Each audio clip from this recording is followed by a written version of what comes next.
They Would Never Hurt a Fly. War Criminals on Trial in The Hague by Slavenka Drakulić. Read by Toks Hussain. Chapter 1. Why the Hague?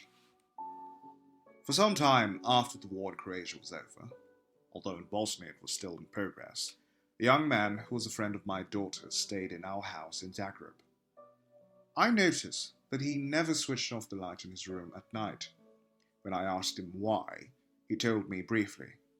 He might wake up during the night, not knowing where he was. He might have had dreams, bad dreams, dreams about his friends, soldiers who disappeared in action in Bosnia, and very probably were killed. But he would say no more than this. Now he has a family and a baby daughter, and I am sure he will never tell her about his friends. But if she does grow up hearing his stories about the war in Bosnia, she will be confused. At school, she will probably learn that officially Croatia was never at war with Bosnia, was never an aggressor.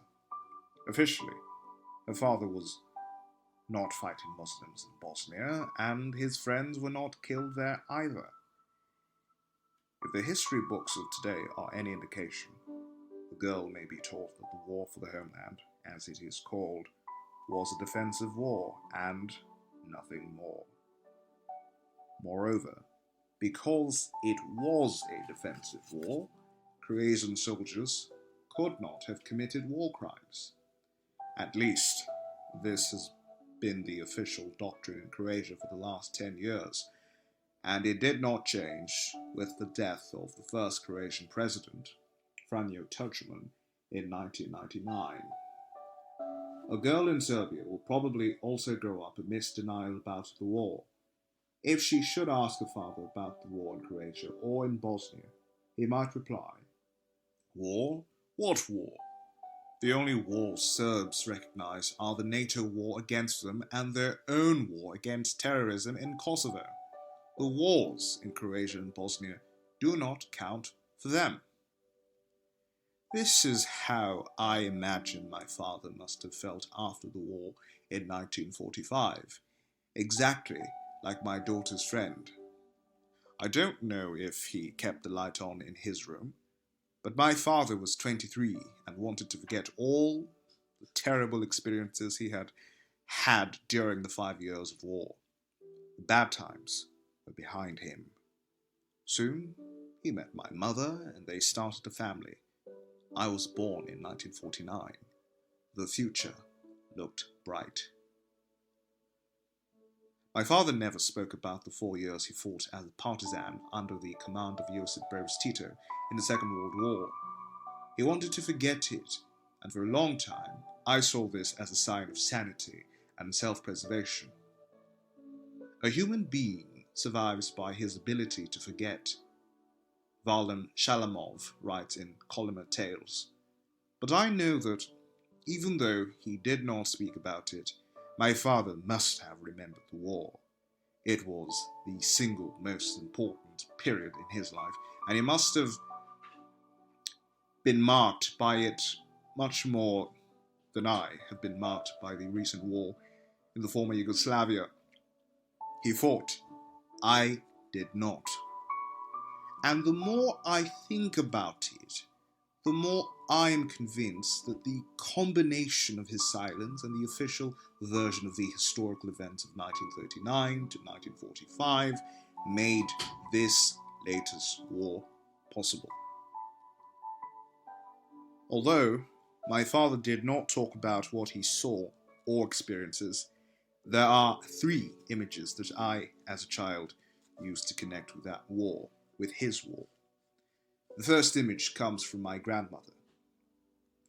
She also spent the war with the partisan army, cooking and washing for them, and she often recounted an episode from that time that was fixed in her memory.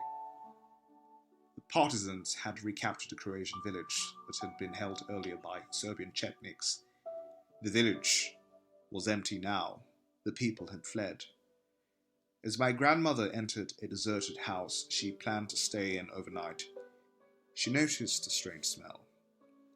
It was the smell of burnt meat. the Chetniks had left in haste, and she was convinced there was some food burning on the stove. But there was no food there. She opened the oven. Inside it, she found a newborn child, roasted like a piglet. When I was small, I used to imagine my grandma entering that house. I could sense that strange smell, even if I had never smelt it. In my mind, I could see a black iron stove fed by logs in front of me, and her hand opening it. I could imagine her horror. In time, her horror became mine. The second image stuck in my mind is one I saw in a movie called Kozara, but it was real to me. I was 13. I remember well the fear I felt when I watched it. My perspiration, sweaty palms, tears. It was one of those obligatory movies about Tito's partisan battles with the German army that our history teacher took us to see. There was a scene in which the hero, a partisan of course, is hiding in a hole in the ground. German soldiers are looking for him. They are coming closer and closer. He can hear them shouting. In his arms he holds a small child.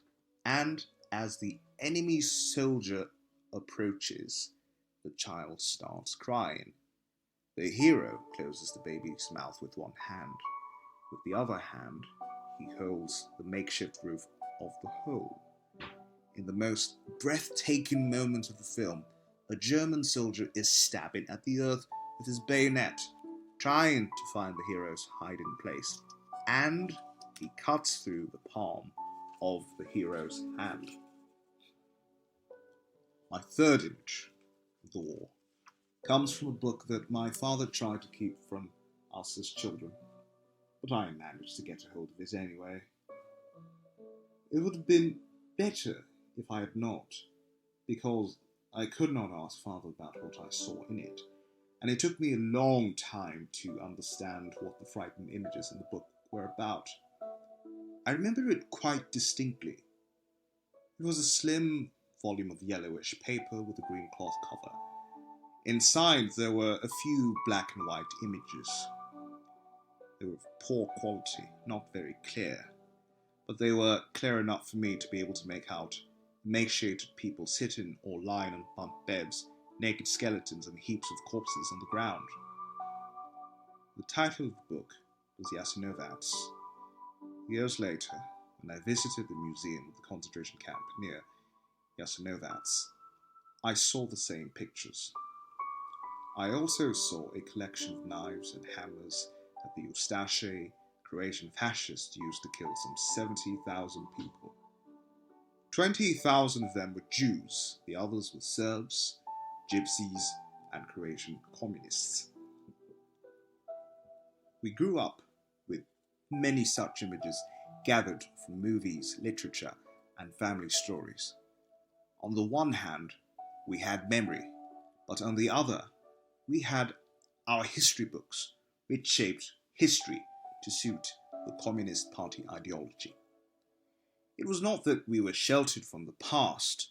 On the contrary, we may have had too much of it. But our history books were filled not with facts, but with legends, with Tito's army offensives, his great battles, and his even greater victories.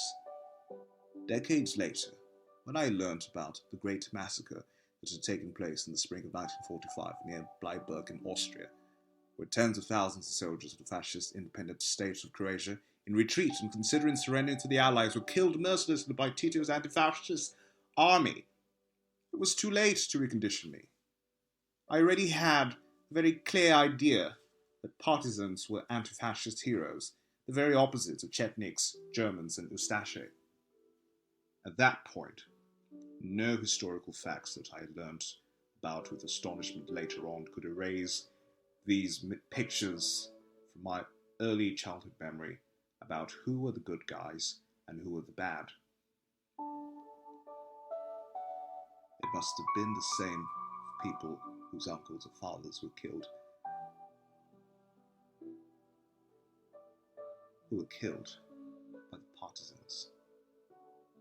They too grew up with memories of these relatives while knowing that their slaughter was not even mentioned in the history books.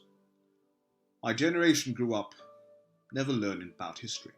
History, as we knew it, was a lie, a deceit. Only now can I understand how easy it is to start a war in the absence of facts. War does not come from nowhere. I saw in Yugoslavia that it must be prepared. It is easy for political leaders to use images like the ones that I remember, to use people's emotional memory and build hatred upon it.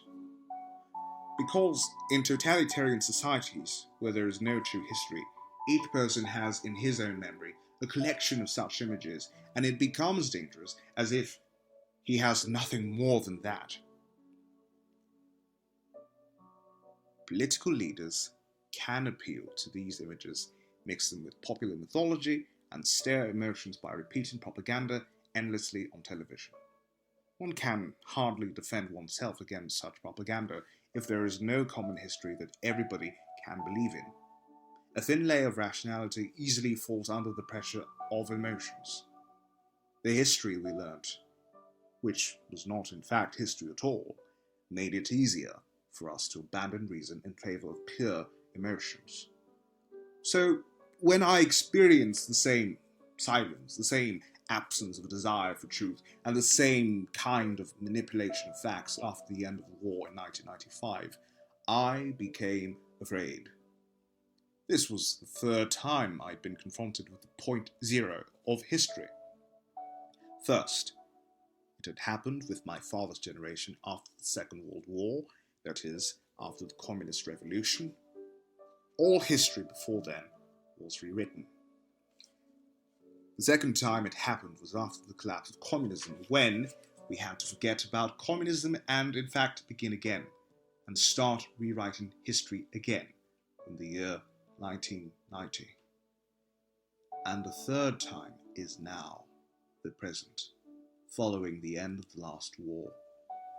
In Croatia, it is easy to perceive the general unwillingness to talk about the war at all, almost as if it never happened.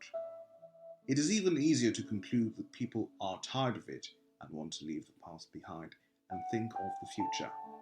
After all, thinking of the past got them into the war in the first place. Politicians are all too happy to join the majority of the people who preach the message of turning a new page of history, a blank one if possible, because many of them are still in power and don't want to accept responsibility for past war. Yet, if the truth is not established about the so-called war for the homeland, the next generation will one day find themselves in exactly the same situation as my post-Second World War generation. All they will have to rely upon will be dusty images and bloody stories. These will vary depending on which side their parents were on, and they will be left with only memory, not history. But the war is still with us. One need only mention The Hague to see that. I imagine that every Dutchman would be astonished by the strong emotions provoked in Croatia, Serbia, and even Bosnia, because Bosnia is more cooperative with the tribunal by the mention of this pretty Dutch city. Ever since 1993, when the International Criminal Tribunal for the former Yugoslavia was established there, The Hague has been a source of controversy in the Balkans. The ICTY was established because former Yugoslav states were either unable or unwilling to prosecute their own war criminals. Far from being independent, their judicial systems were deeply corrupt, and there would have been enormous political pressure if alleged war criminals were tried in local courts. Back home in Croatia, this argument immediately became fiercely disputed. Opponents of the International Tribunal from the right argued that the ICTY court was a political instrument established to punish and humiliate their country. The more sophisticated critics argued that it would be better to hold the trials for war criminals at home, because it would give the nation a way to face the truth about the war and experience a catharsis. I was naive enough to believe that one of the priorities of the new post-Tudjman government would be to try to face the truth about the war. Why did it happen? What was it about? Did the Croatian army commit war crimes or not? It is, of course, a hard truth.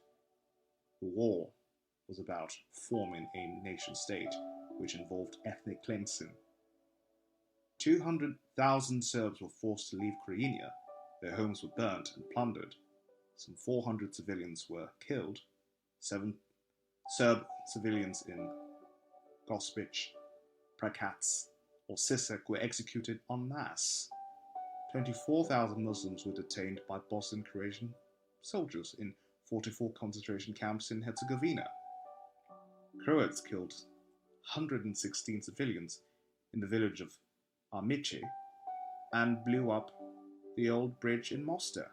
In 1991, in Zagreb, a 12-year-old girl named Alexandra Zec was killed, along with her Serbian parents.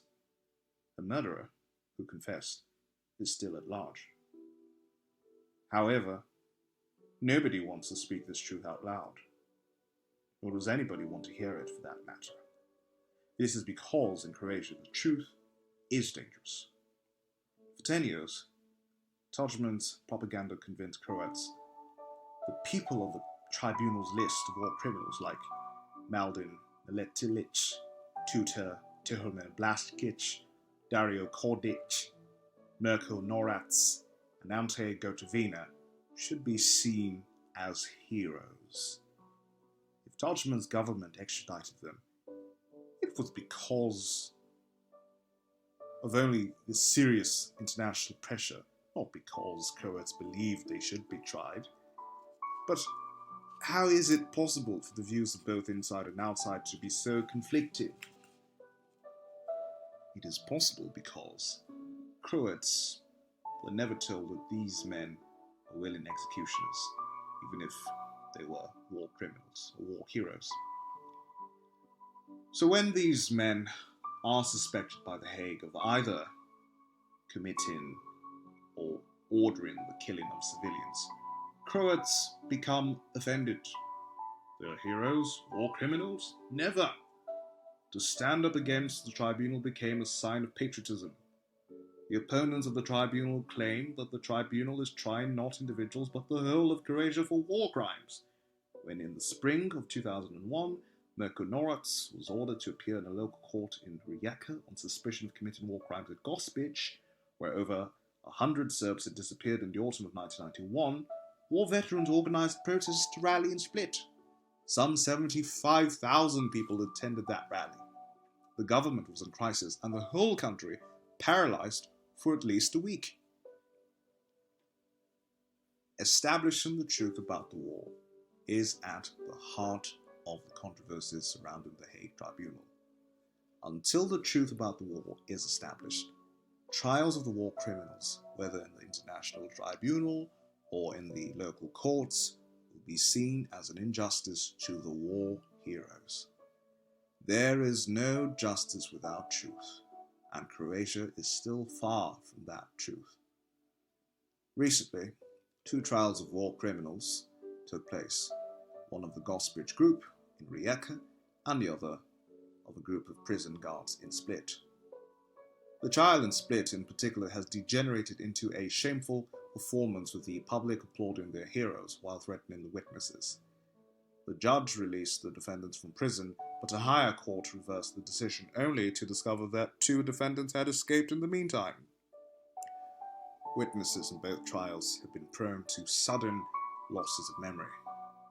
Or, in the case of Sisak, a small town near Zagreb, where during 1991 and 1992 a large number of Serbian civilians disappeared, a local judge ordered an investigation 10 years after the event, and then only under pressure from the media, especially the magazine Hrvatska, which published a list of some 100 killed and disappeared persons. In this, Croatia is not alone. Serbs also have problems with the truth. In their own eyes, they are the biggest victims of both Milosevic and NATO. Indeed, Serbian society suffered severe consequences, from embargoes to NATO bombing, as a result of the wars it waged against its neighbours. But the whole truth about what happened has not yet surfaced or become part of the public debate. In this respect, Serbia and Croatia share a consensus about the lies of the past 10 years. The reason is simple. One that goes beyond the Tudjman-Milosevic ideology. Too many people were in some way involved in the war, and too many of them profited from it. It is easier and much more comfortable to live with lies than to confront the truth, and with that truth, the possibility of individual guilt and collective responsibility. However, the conflict between truth and justice has serious political consequences. The governments in both Serbia and Croatia have problems with the truth and justifying to their citizens the extradition of those indicted for war crimes to the tribunal in The Hague. Because people find it easier to live with lies than with the truth, attempts to administer justice through the tribunal or even through the local courts are seen as an injustice. And as long as there is so little desire in these societies to uncover the truth, the bringing to justice of war criminals will continue to be perceived as a threat to the entire community. Until then, justice simply has to come from The Hague, or it will not come at all. And all because we ourselves are not capable of washing our own dirty, bloody laundry in public. We do not yet even realize the need to do it.